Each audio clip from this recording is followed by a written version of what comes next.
the noise that we carry in our heads, in our minds, in our brains every single day, whether you're a man or a woman, yes, the noise, the congestion, and everything that's happening remains there. Think of yourself as a sponge. You wake up in the morning and you're empty, and all of a sudden you go through the day.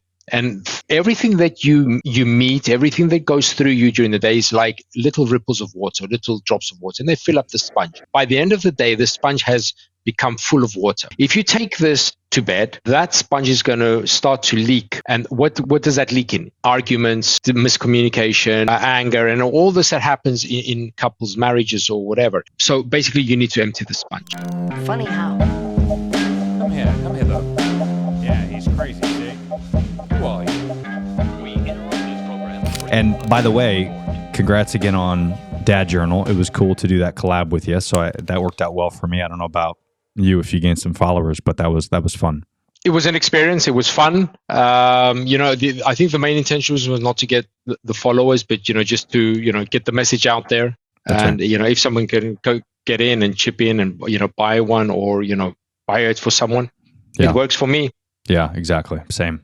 Yeah, that's really where I'm at, is just creating brand awareness for the brand. And obviously it's not something I do full time yet. The goal is to kind of get to that point, but I wear a lot of hats, and I'm just trying to get the name out. I figured it's going to take a year, maybe two, to really like ramp it up and get it to where I want it to be. So it's just the long game, creating brand awareness and stuff. So, yeah. Yeah, it's true. It takes time, Tony. It takes time. Yeah. It's not all what you hear and what you see on social media that everyone says, do this and it explodes, and do this and it works and that. And especially when you're doing it alone and it's like a one-man show. And if you're doing it as a separate part of another, business that you're doing or career, Yeah. It's not that easy. It takes time. No. The most important thing is being consistent, and being there and putting that work every single day to That's that right. bigger picture. That's it. Yeah, man. Just keep showing up. That's it. True. Most of my podcast is about health, wellness, and I talk a lot about mental health and things like that. So when I saw, the Dad Journal, obviously that resonated with me as a new dad. And of course, I'm big into journaling. I've been kind of slacking lately, but I know there's so much value into that. So I wanted to pick your brain a little bit and find the motivation behind that, and also your struggles as a father too. Is this something that kind of motivated you to start this journal, or was this something you were doing prior to starting the business?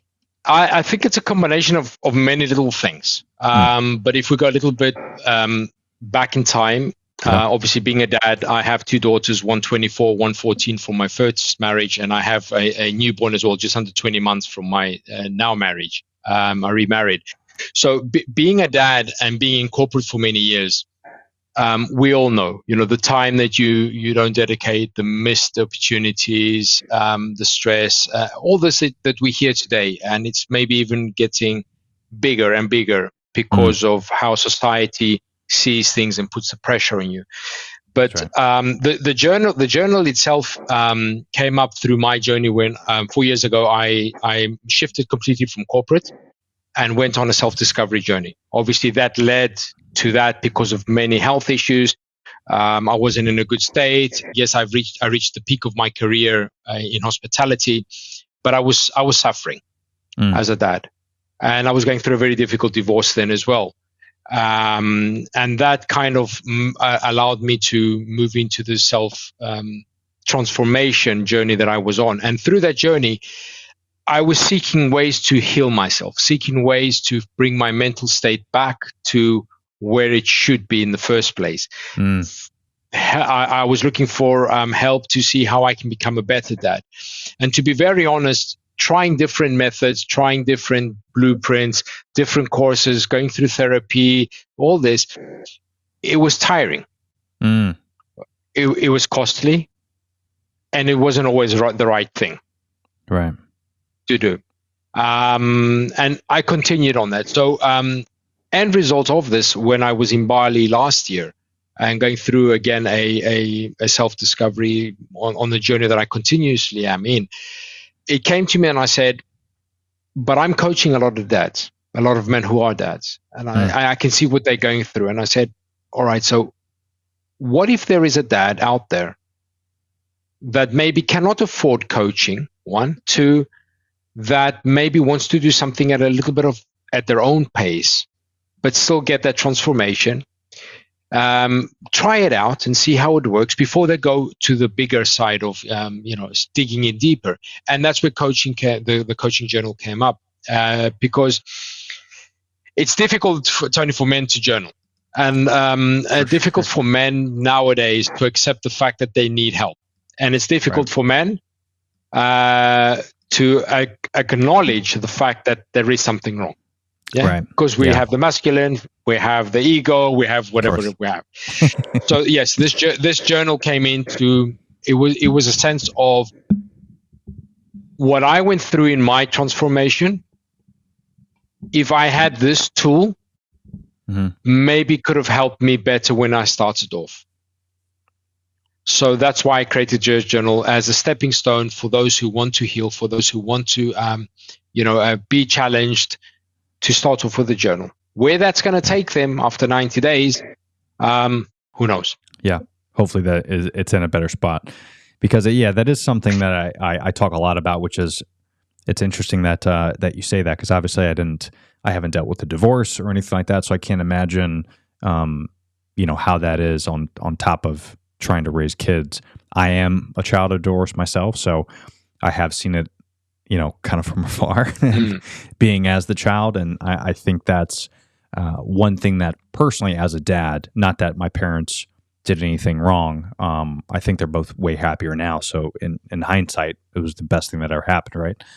But it is interesting when you're in that state. We always tell ourselves, oh, I'm never going to have a divorce. I'm never, but people don't get married to get a divorce. Like it's not like you planned it. It's just these things happen, right? And you have to kind of take the best step forward.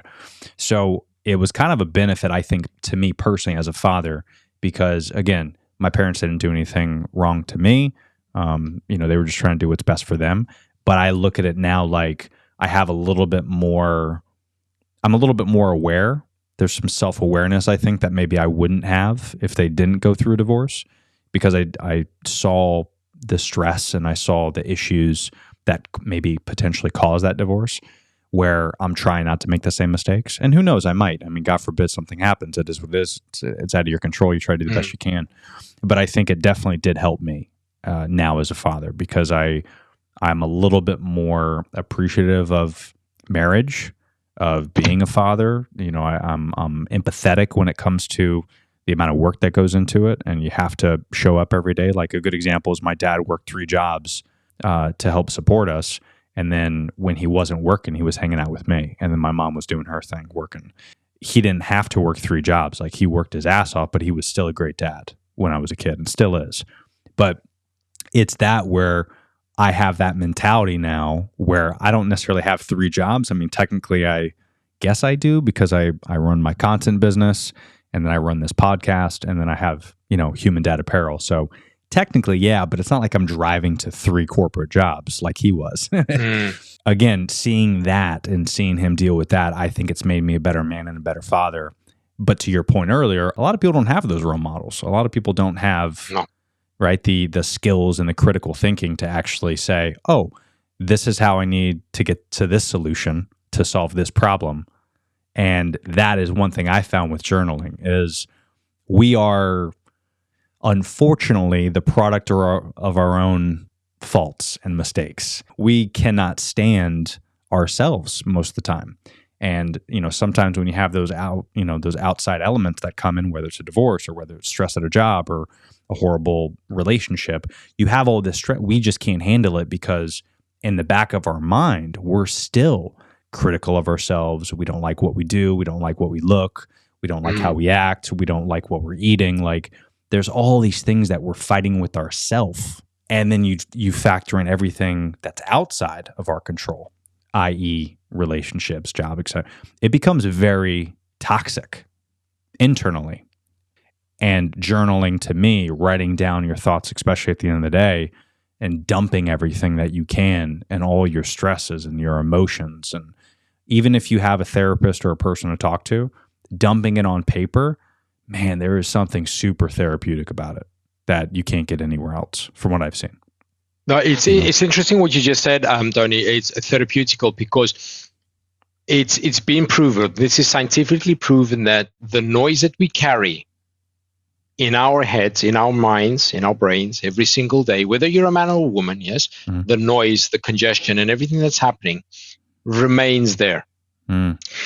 If you're not meditating, if you're not doing any other sort of release, decompressing. For example, I always give this analogy, this example, and I say, think of yourself as a sponge. You wake up in the morning and you're empty, and all of a sudden you go through the day. And everything that you meet, everything that goes through you during the day is like little ripples of water, little drops of water, and they fill up the sponge. By the end of the day, the sponge has become full of water. If you take this to bed, what's going to happen? That sponge is going to start to leak. And what does that leak in? Arguments, miscommunication, anger, and all this that happens in couples' marriages or whatever. So basically, you need to empty the sponge in order for that sponge to become again neutral, for it to absorb the next day. And people do meditation, other methods. Journaling is one of the easiest, less costly. In many ways, costly in pricing, but also the fact that you need to drive somewhere and wait for an appointment to see a therapist and everything. And it allows you scientifically, when you start everything from your mind and put it through your hand into a pen and onto paper, it immediately allows you to decompress. You may not notice it, but it helps you to decompress. That's right. So I say this to everyone, the people I meet, take it out of your mind, put it on paper. And a good example is if you're going through a tough day and you want to say a lot of things and you can't because they'll end up in arguments or maybe you just can't. Just put it on a piece of paper, write everything down and burn it. It's immediately going to make you feel better. It's going to decompress you. It's the same thing with the journaling. Yeah. And it helps. It helps. And it's the easiest way you can do it. Just sit in a corner and journal. Just write things down. And the difference with that journal is that it prompts you. It's asking you questions in a way. It's kind of coaching you through the process. That's the difference of that journal with many other journals as well. That's great. Yeah, no, I definitely love it. I've seen some previews and stuff, and I'll definitely check out your site and grab one because I'd be intrigued to see, because it's 90 days, right? Is essentially the foundation of it, layout of it? Yeah, 90 days. Yeah, which I think is great. And I even want to connect you with a business partner of mine. He runs Dad Life Supply. I don't know if you heard it. Yes, I've heard. Okay, good. So I'll send you his DM. His name's Graham. Good dude. But I actually just put Human Dad on there. And it's essentially kind of like a marketplace for all dad stuff. Financially, there's no obligation for you. It's just really just a marketplace that he launches brands and helps fellow dad companies. There's some other apparel brands on there. There's like a golf company that's dad related, just a bunch of stuff. So I think that could be beneficial as well. So I'll connect you guys. But yeah, I love what you said about the meditation and dumping it. That sponge is a great analogy because I feel that's why I do a lot of protocols, whether it's cold therapy or working out or, grounding, all these different things. I feel like if you're spreading out and you have a routine throughout the day, to your point with the sponge is as soon as you wake up, depending on what you do for a living, you're probably loaded with stress already. Whether that's you open up your phone and you look at your email and you're like, ugh, right away it's 8:05 a.m. and you're like, damn it, already my day is ruined, right? So I think when you are filling up that sponge from 8 a.m. to 9 a.m. or whatever, if you could just take a breather, depending on where you are, even if you're at a corporate job, step outside, do some breath work, let the sun hit you, depending on the time of year. Let the sun hit you, just kind of relax, do some deep breathing, do some meditation. And essentially you're emptying out that sponge at 9 a.m.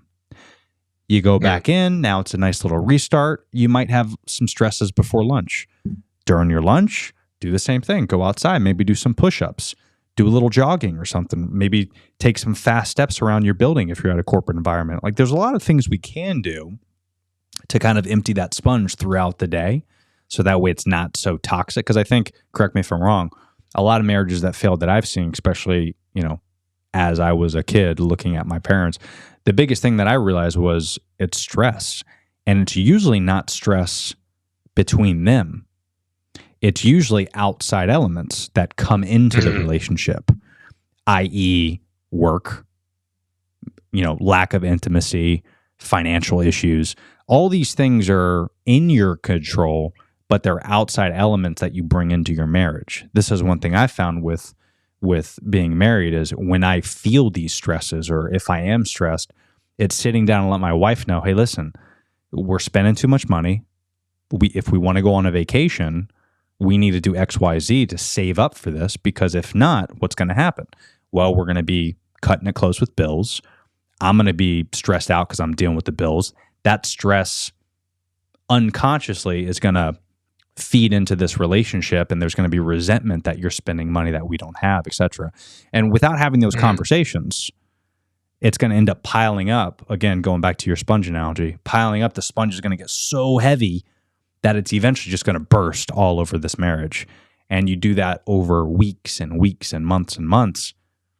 Next thing you know, this is how divorces happen. In fact, I would even say there's more divorces than successful marriages, right? Isn't it like up to like 60% or something? Marriages end in divorce? Yeah. Yeah, So and it's 60% and maybe more, Tony. But the amazing thing about it is the age gap has changed. Whereas divorces before were happening at the ages of maybe midlife crisis plus, because the man's going through midlife crisis, menopause or whatever. Sure. Now the younger generation, they get married at the age of 20, 21 to 25. And before they hit 25, they're already divorced with kids. Crazy. That's crazy. And a small Gallup, a small survey that I did for one of the company I was working in coaching was, we wanted to see as well why this is happening. And believe it or not, this is what you just mentioned about the couples, the marriages, why they result in separation. And because of the stress, the a lot of communication, there's no communication in that, is a lot of the youngsters now, the new generation, and this is a message to the generations, the younger ones who are listening and will be listening to this, is that most of them now, at the ages of between 18 to 23, are on antidepressants. Yeah. Wow. Yeah, I didn't think about that. Oh. That's a great point. This is a survey that I did, interviewing and speaking to different firms, different hospitals, different clinical labs, and to understand what is happening with this new generation. So think of this: if they're on antidepressants because they've left school, before they hit university or college, before they come into life at the age of 21, 22, 23, already they're on the antidepressants because of the impact society has on them, of their life. Things have changed for them as well, or post-COVID as well. How can you start a family? Where do you think it's going to take you? Wow. And this is what I say as well. Every a couple's relationships is 3 phases. The one is when you're in a relationship, it's phase 1. 2 is when you get married, phase 2, and phase 3 is when you have kids. Each one has a different phase. They're not the same. Your communication changes, your relationship changes, your love language changes, your priorities change in every single phase. Yeah. So that's key for us to remember as, couples moving forward, and the younger ones, is you need to prepare yourself. Yeah. Because speaking about fatherhood and having children, it's not that easy nowadays. It's more costly, to be very honest. I mean, now you go to the supermarket to buy formula for the kid, and you basically need 2 or 3 of those a week, and it's fill up the bill of the trolley in the supermarket. So you need to prepare. And why I say this is because it's not that easy just to have a kid and say, okay, now I'm getting a divorce. Because at the end of the day, you come from a family of divorced parents, is the kids are going to pay the price. That's right. In most of the situations. Yeah. Especially depending on the age. I mean, I was I think when they first got separated, I might have been 15 or something, maybe younger. And then they got separated and then lived apart for a while, still married, just wanted a break, which I thought was noble. But then they got back together, tried to make it work, didn't work. And then, they got divorced. So, I mean, I kind of saw it like going back and forth. And again, I don't want to blame it on this because how would they fucking know, right? Because they were just trying to live their life. But for me, as an irresponsible kid, even if I was 20, I probably would have reacted this way. But because I was so young, I ended up hanging around with the wrong group of people, getting into some crazy shit. It eventually led to kind of a fallout between myself and my parents, specifically with my father. And that was like one of the biggest heartbreaks to me was, I wasted so much of my youth, which, again, you could say, well, Tony, it's the divorce, it fucked with you. And maybe, sure, but I didn't have to rebel. I chose that. Like I was an irresponsible kid. And, to your point about like kids getting divorced, at 25, that's because your brain isn't fully developed till you're 25, 30 anyway. So the fact that you think your ego, you're saying to yourself, I can handle marriage and a kid by the 20. No, you can't. You can't even rent a car yet until you're 25. Like, let's pump the brakes. I got married when I was close to 30 and we didn't have our kid until 2 years ago. I was 38 years old with my first kid. And that was intentional, most of it. We went through early stages of like IUI and IVF to get pregnant, but we didn't start trying until like mid-30s, and then we realized that, we couldn't conceive naturally. So we had to go through these protocols. But like we specifically wanted the routine of, okay, we get married once we get engaged and then have a house together. But that was the house that I bought. And then I'm like, let's see if this works for a year. Come in, move with me. Let's make sure that this worked before we get married. It worked out great. We loved it. We love each other. So we're like, okay, now we can get married. Now we have a house. Now we've lived together for a certain amount of time. And then we ended up selling that house and then buying a new house together. And this was kind of, to your point, the phases that we're talking about. But we were very strategic with it. And I think a lot of that is because I saw the divorce happen. So I wanted to make sure I took my time.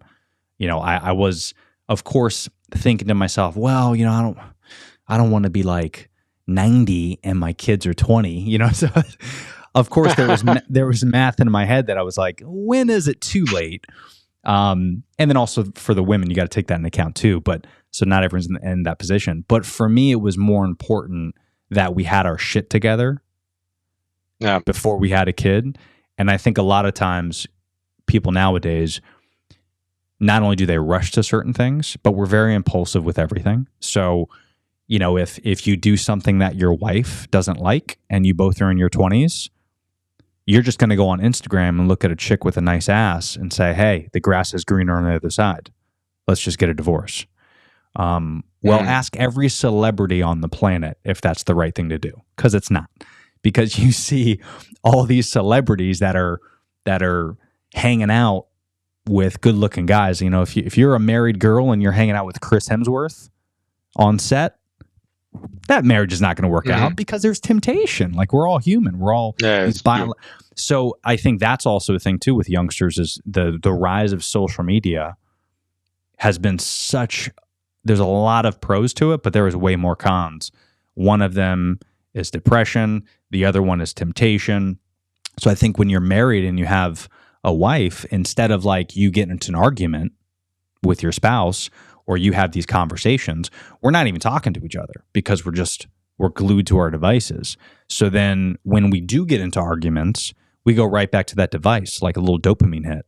And we look through the hot girls, we pull up Pornhub, like we do all these things to disconnect us from our problems. We avoid our problems. We don't talk about our problems. And the next thing you know, divorce. And then now you're spending your entire life paying a woman that you don't even live with. Instead of all you had to do was put the phone down, have the conversation. Maybe this could have been better. And this is all discipline. It's all something that I didn't learn overnight. It was through lots of mistakes, trial and error, taking a look at myself. I'm sure like yourself too, like really taking a look at your life and identifying what you need to work on, your strengths and weaknesses. And I would imagine that was the journey that you went on, right? You said you traveled the world, and were you trying to find yourself to get to that place of peace and understanding, or what was the motivation behind that? Exactly. We just before we go into that one, what you said was very interesting, Tony, about communication. The younger generations now, the ones, the generations that we have my daughters, we see them. Yeah. They sit at a table and they communicate through their phones. It's like basically sending a message, having dinner and sending each other's messages on the phone. That's how they communicate. It's crazy.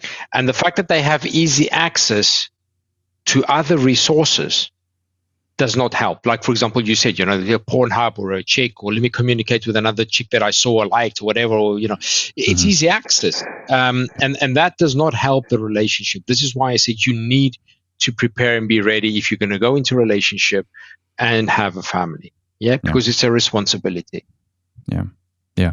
That's a great point. And my journey, what you said, the healing was, I needed to fix myself.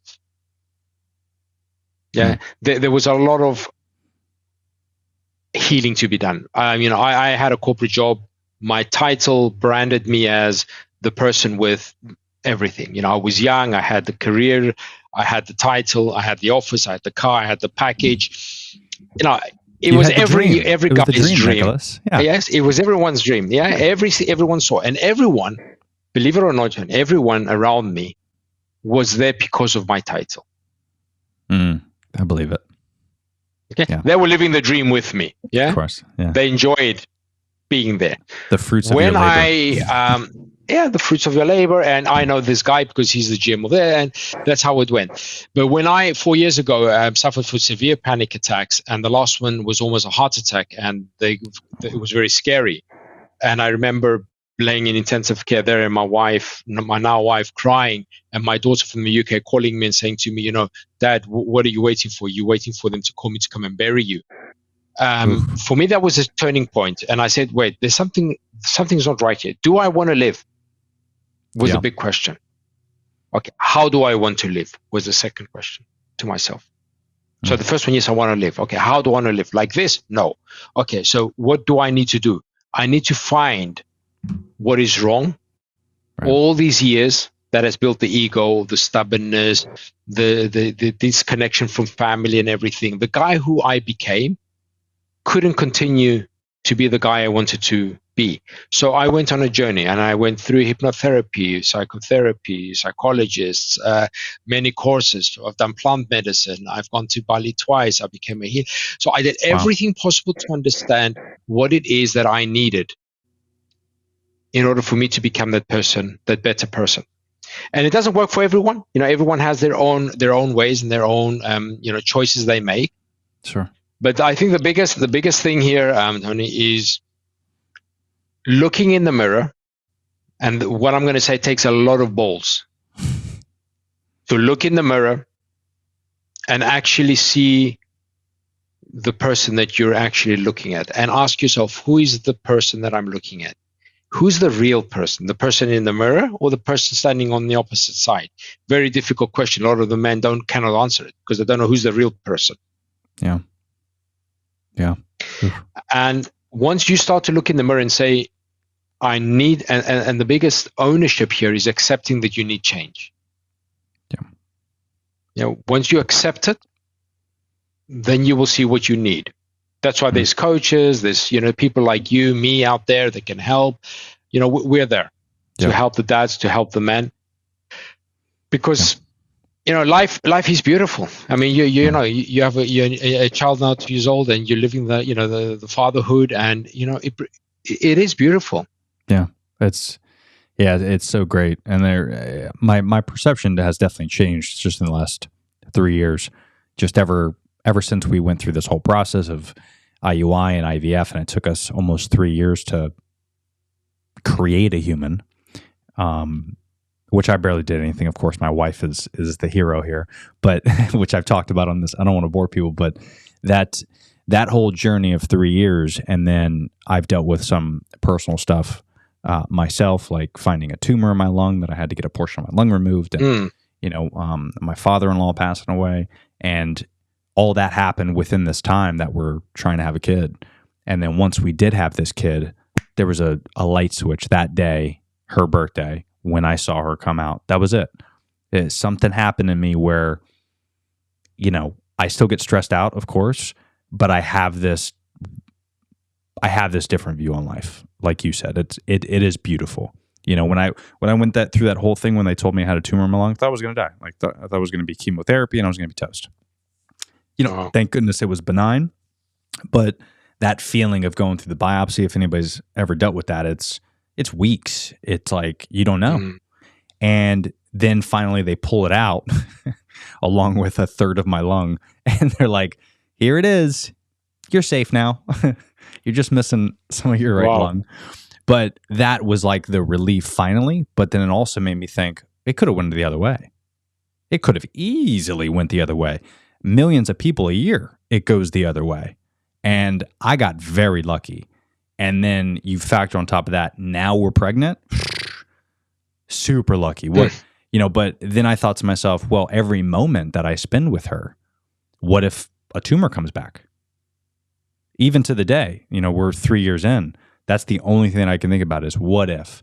Okay, well, let's say if it happens tomorrow, the last 2 years that she's been alive, have I spent 6 hours a day working for a corporation and ignoring her and letting a child care facility raise her? Will I be happy if I get another tumor and I end up dying? Will I be satisfied with the amount of time that I spent with my daughter? The answer would be no, at least me personally. And that is what drives me to work harder, stay at home, work for myself, be an independent thinker, and have these solutions, live below my means, meditate, take care of my health. Because, again, a lot of people think when you work out or when you do these protocols or when you're journaling, you don't get to watch the show on Netflix. Sure. But you're protecting your mind, your body, and your soul to be better for your kids. Not today, years down the road. When you're 80 and 90 years old, you're going to be able to run around with your kid because you swung a bunch of kettlebells when you're 30.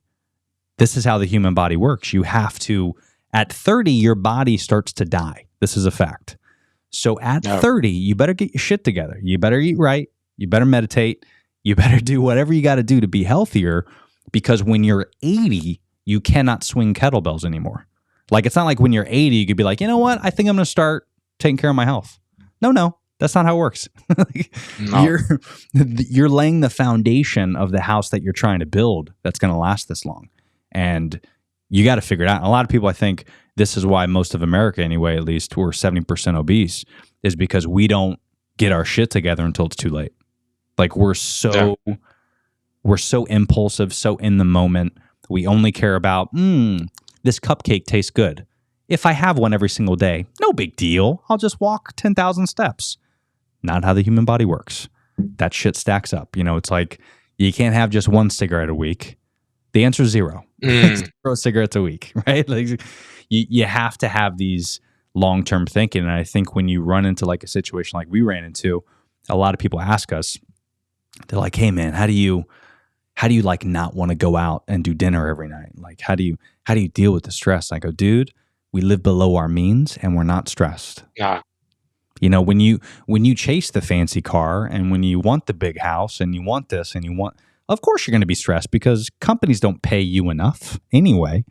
So then why are you buying a $2,000 iPhone?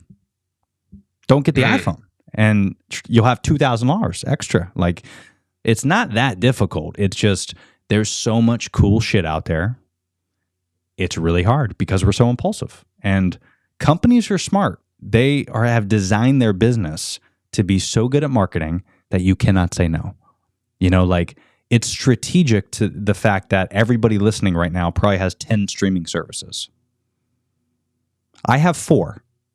And that's a lot to me, but I have 4. That's $40 a month I spend. Most people spend hundreds of dollars on streaming services. You got the Disney, you got the Netflix, Hulu, Peacock. Like, do you need all that? Are you watching everything? I mean, the answer's there. Like, I think that's where having these protocols like you're talking about, writing things down. Because if money is stressing you out and you realize that every day, well, now you can actually figure out the solution to it. Now you can use critical thinking and actually figure this out. But if you're going through life blaming everyone else that you're stressed and not looking at, yourself and reflecting and looking yourself in the mirror, like you said, I mean, this is where you end up falling into deep depression and, wasting your life. Something so beautiful. Very true. And the easiest thing is to blame, to blame someone else, is finger pointing, and then to me that's an excuse. What you mentioned about the body when you become 80 or 90 or 70, what I say is one of the biggest or the best relationships that you will ever have in your life is not with your wife. It's not with your kid. It's with your body. If you take care of your body and you build such a beautiful relationship that no one can divorce you, separate you, your body, your body will take care of you until the last day when you are not on this earth. Yeah, that's beautiful. Yeah. So when you build that relationship, it's going to take care of you. When you think you can't take care of yourself, it's gonna pick up and it's gonna say, okay, you've been good to me all these years. Yes, we had a beautiful relationship. You did the kettlebells, you did the swings, you did the ice baths, you did the meditations for me, you did all this for me. You gave me good food. Let me now take care of you. That's right. People don't see it like. Yeah, because cheesecake is good. I get it. Okay, cheesecake is good. The fancy cars are good and that. So when you've eaten the cheesecake and you've bought the iPhone and you've acquired it now, what's next? Okay, let me eat the cheesecake with the cherries on top next week. Let me buy the iPhone 16 now because I have the iPhone. So it never stops. It's part of marketing. I feel that's why it's out there. You watch, for example, you go on and you watch YouTube, and by the time you're going into 6 seconds, an advert comes in. Immediately it's triggering you. It knows. Netflix as well. All these things are there to stimulate you. That's how they survive. They are in control of us. Yeah, that's right. But that's what I'm saying is you have the only thing you don't have control of is what's happening out there. You can't control that, yes, Tony? Yeah. But what you have control is how you respond to that. So if I'm going to respond to jumping on the wagon with everything they show me and everything they give me, that's in my control. Then I'm sorry, you're an idiot. It's your responsibility.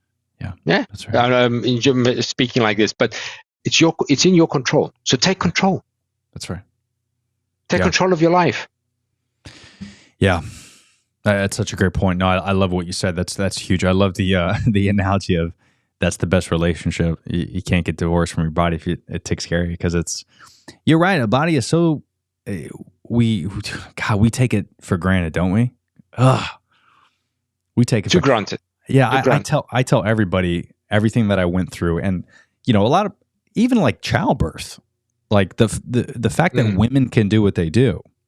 Their bodies obviously are designed from an evolutionary standpoint. They're designed to have kids, right? So it's not like it's something unnatural. It is natural. It's part of life. Their bodies are designed to do, but their bones break so that way they could push out a kid, and then they heal. And your body's just as powerful, and not that us men could actually carry a kid because we would never be able to handle that. But whether you're a man or a woman, your body is so powerful, and you just don't understand the ability that it has to heal itself mentally, physically.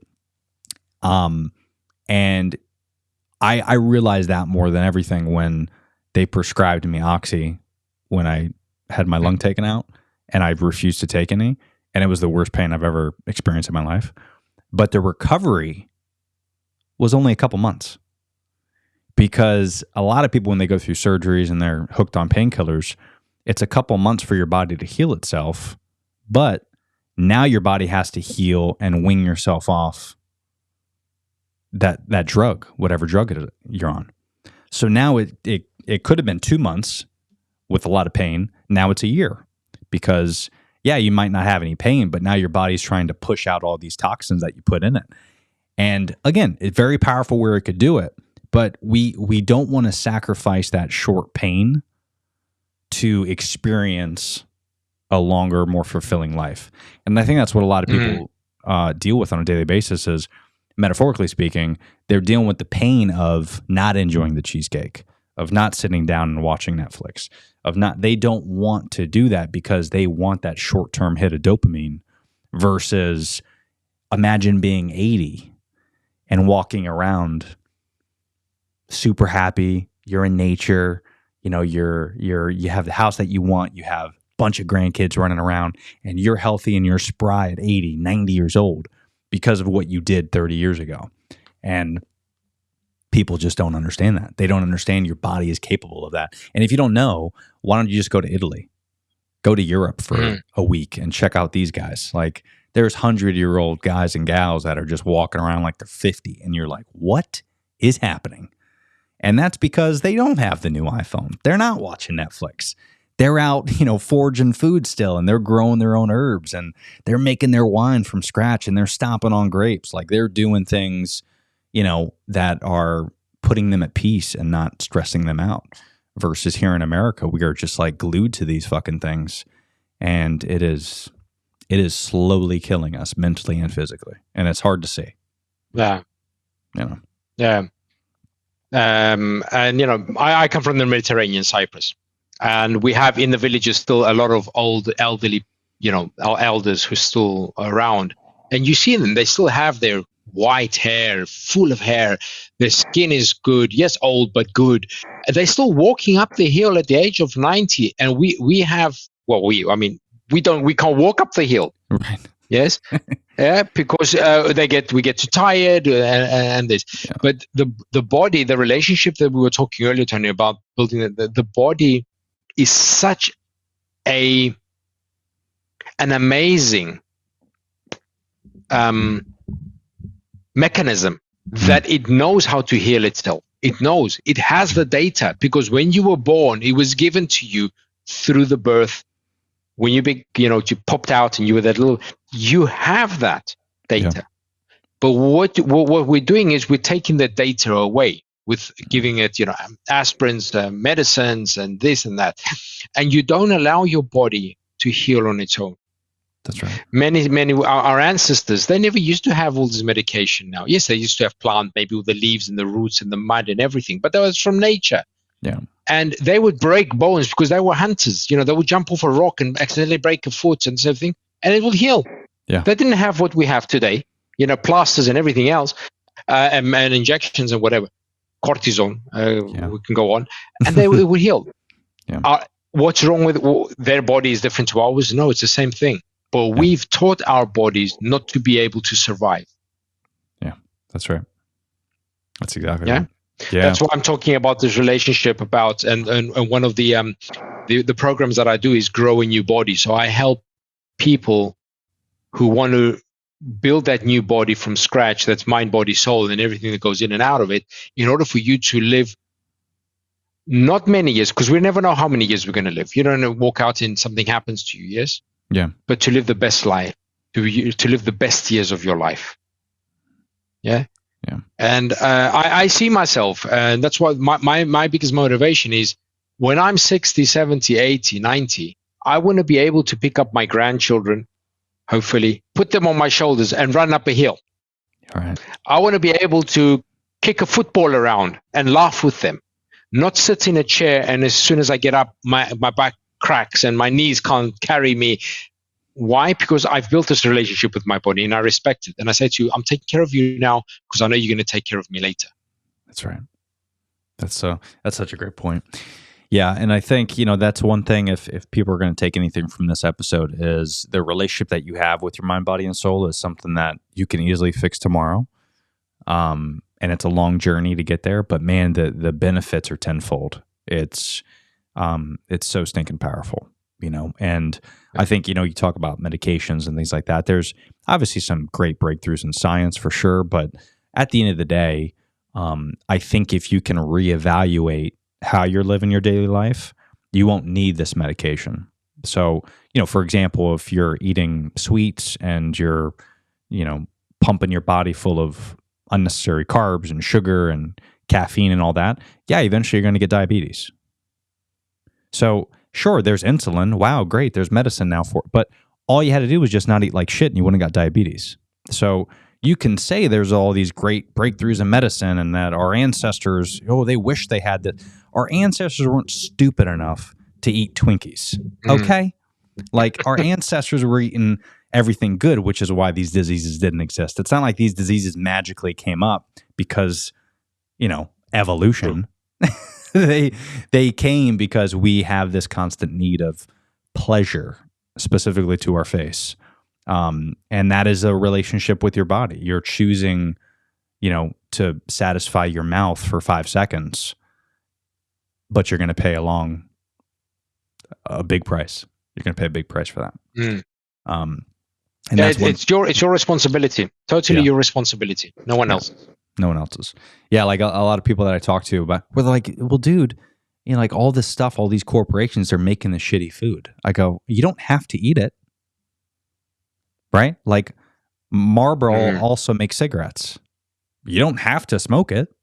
Like it's not our government's job to tell these companies what to do and what not to do, what to sell and what not to sell.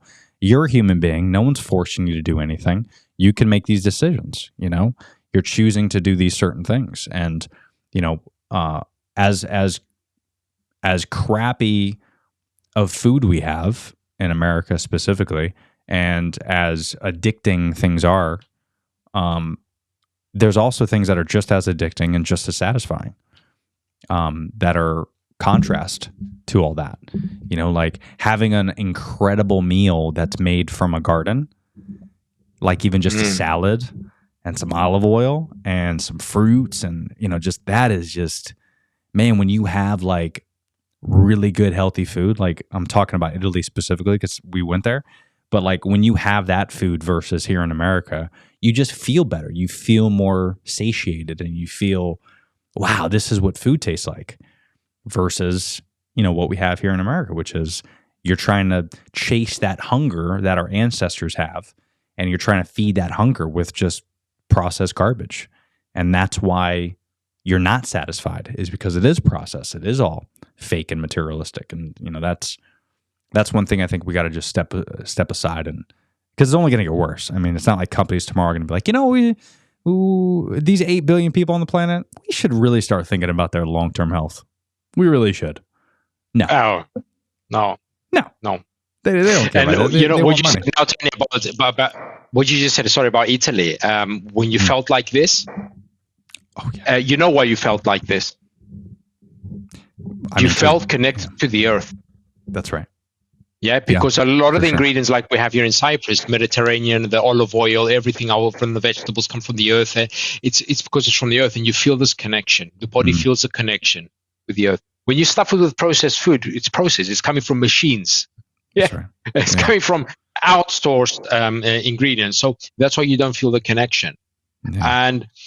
And I stress this a lot, and the more I speak about it is, there's a saying that says, make it about them and not about you. I disagree.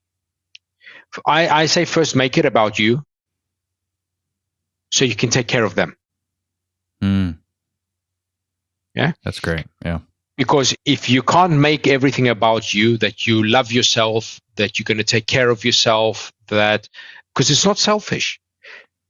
Because if I know I can do this for me, then I can take care of my wife for longer years. I can take care of my children, my grandchildren when I have, and I can live a fulfilling life. Yeah. That's great. That's beautiful. Yeah, I mean, it's the airplane analogy, right? I mean, if the airplane's going down and the gas mask is on, do you put on your mask first? Yeah, you have to, so you can take care of others. If you put everyone else's mask on first and not yours, then you're done. So, that's a great analogy for sure. And, I think just to kind of sum up, I can't believe we're at an hour already. But just to kind of talk about a little bit more what you do, where could people find you specifically, and and talk a little bit about the Dad Journal, where they can find that, because I think all these things that we're talking about, it's all intertwined into one thing, which is, correct me if I'm wrong, mind, body, soul. And how can we become more at peace, and how could we live a healthier life, right? Yeah. This mind, body, and soul, and I'll explain to the audience where they can get into contact with me. Think of it as a triangle. In order for a triangle to exist, to become a triangle, it needs three points. Yeah, it's the mind, the body, and the soul. Think this as a human being. So if any of these are not linked, there's something missing. You don't have a triangle. It's not connected. It's just going to be an open space. So the human being needs all three areas to slowly connect. And a lot of men that I coach as well are living in a one-dimensional life. So there's 3 dimensions. It's the course that I train. The framework is you need 3-dimensional living to become that better man. Most of us are living in 1 dimension. Some 2, very little in 3. So that is it. You need to connect these 3 together in order for you to become that better dad, that better partner, that better man for yourself and for society as well. Yeah. So where can people find me? I'm on Instagram as Nicholas.Kittis as the handle. If you put in Dad's Journals, you can find it there as well, all the information that needs to connect with me as well. So these are the 2 main connection points. That very, very soon we're also going to have Dad Company going live. And also there within Dad Company, because that's the umbrella where Dad Journal will sit. And now we're starting Dad Academy as well, where it's an academy and it's a school where we teach and help dads to become better. Oh, that's from great. Any stage. So there will be different courses, learning material, help sites where you can go in and find at any stage of being a fatherhood, before you become a father to when you become, there will be an academy for the dads as well. That's great. Yeah. What a great mission, man. I love it. And what was the reasoning behind this? I mean, obviously, I know you talk a lot about being a father, but was this the driving motivation, or was it because you dealt with, so many things that you feel you could have done better? Were you like, I want to preempt this to other dads? Like, what was the kind of motivation behind the Dad Academy and the Dad Journal and all that? It's my personal story, because I wish I had something like this when I became a dad, to prepare me, to educate me, to help me, to support me. Keep in mind, to have a community as well. Yes. 2, I belong to many other groups and communities where there's dads, Facebook and everything. And what I see dads posting, the pain that they are posting, the suffering, the unknown, the unfamiliar, the fear. And I say, why? Yeah. I mean, why? I mean, why is this happening? So can I help these dads? Can I build something that, even if I can help one dad today become a better person for himself, for his partner, his wife, but especially for the generation, the children, because they are that's the future of us. Yeah. We're not doing it mostly for us. We're doing it to bring up those little humans into future dads, future mothers. That's the inspiration. That's the motivation for me. That's leading me to do what I'm doing today. I love it. Well, Nicholas, I love what you're doing. I can't thank you enough for the time. I learned a lot. I know the listeners are going to get some value out of this, but I'll leave all your handles and everything down in the description below. But I thank you for the time, and I would love to actually have you on again, because this hour went by pretty quick. Pleasure, Dan. It's a pleasure as well. And we'll stay in touch. And if anyone, needs to reach out for anything, whether it's a question, just reach out. If I can add value and help, it'd be my pleasure. Amazing. Well, Nicholas, thanks again, man. Enjoy the rest of the week, and we'll talk soon. Likewise, Andy. Take care. Enjoy. Bye-bye.